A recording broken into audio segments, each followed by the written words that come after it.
is Mark Bell from supertraining.tv, Super Training Gym, the strongest gym in the West. We got a couple questions to get to for the Power Project, brought to you by howmuchyoubench.net and thepowermagazine.com, the only strength magazine in the entire world. Question number uno is in regards to my diet and my fat face and my six-pack. Getting a lot of questions about it lately because people are kind of wondering if I'm still following the same procedures, same protocol, if I move to carbohydrate backloading, and so on. The only time I do carb backloading is when I am when I'm kind of feeling lazy, like when I have some things to do, some obligations, if I'm out of town or something like that, and I just kind of feel like I don't have easy access to eat as good as I'd normally like to. And so in those cases, I'll sometimes use it as an excuse to backload. But basically what I've been doing lately is I've been doing CarbNite on the days that I don't train. And the days that I do train, I'll have anywhere between 30 to 60 grams of carbohydrates before I work out. I'll have about 50 grams of carbohydrates to 75. I think it's actually about 75 grams of carbohydrates during my workout, with about 75 to 100 grams of protein in the form of a shake. And what I do with that is I wait until I'm done with my main movement of the day. And once I start moving into little itty-bitty assistant stuff, the easier stuff, then I start to throw down the shake and I sip it until I'm done with it, which is usually around the time I'm done with my workout or slightly before I'm done with my workout. On occasion, I'll go home and eat. Well, I always eat.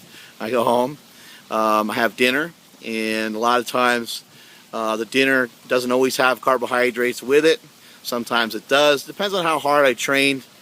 It depends on, I kind of sometimes reward myself with carbohydrates if I hit a PR. So sometimes I do things like that, but basically usually that last meal doesn't contain carbohydrates. If I feel like it and I'm still hungry, I'll then eat again. I'll have a protein shake or something like that. And then on occasion, I'll throw down a dark chocolate bar. I buy raw dark chocolate, as dark as I can get it. The darker it is, the worse it tastes. It's a little chalkier, but a little healthier for you in some regards. But that's basically about it. So I'd say, like, maybe on a training day that I'm eating around 200 grams of carbs, maybe slightly less, 150. Again, it kind of just depends on the day, depends on how I feel. But my body fat is probably down around 10 or 12%, somewhere along those lines. And so I'm just kind of just winging it, I guess you could say. Right now I'm about to go up to Seattle in a few days and shoot some stuff with a guy named Tim Ferriss, who wrote The 4-Hour Work Week and The 4-Hour Body. And I'll have about 8 cameras on me at that point, and camera adds 20 pounds, so multiply that by 8, and that's how fat I'll look. So in preparation for that, I'm trying to get ripped, tan, and vascular. So no carbohydrates for now, except for during the workout. So it really just depends on what I got going on. I weighed 257 this morning. Want to be a little bit lighter, about 4 or 5 pounds lighter, and hopefully stay around there as I start to make my cut to the 242 class. Not 100% sure on when I'm going to compete. I'm just having fun with training. The strength is coming back around. I'm building it back up. I'm starting to get some powerlifting gear that fits me, and so that's helping out quite a bit. I think that pretty much concludes that. I'm still eating high amounts of fat, coconut oil, raw butter, fish oil, tons of vitamin D3. Haven't been sick in over a year, and I attribute it heavily to taking large doses of vitamin D3. How much do I take? I'm really not sure, but probably 30 to 50,000 IUs a day. I think of any other supplements I've been taking. I take an antioxidant. I think those are important when you're on a high-fat diet. Let's see, what else do I got? think that's about it. The rest of the time, it's all just, you know, I take a protein powder once or twice a day just to get in a little extra protein, just for convenience. But if you're someone who travels a lot, carbohydrate backloading can be really good on the road. Maybe after 6 o'clock or so, you can start to allow yourself to eat some carbohydrates. If you're fat, don't eat whatever you want. Stick to the healthier choices. When you're loading up on your carbohydrates, when you're backloading, try to keep the fat to a minimum as well. That'll basically just help you so you're not storing so much fat. Let's see, what else we got going on? We got another question off of Facebook, and it's in regards to a guy who is at a gym that they raised the rent at, and he wants to make sure that gym doesn't close down. There's something in the business world called double or quit.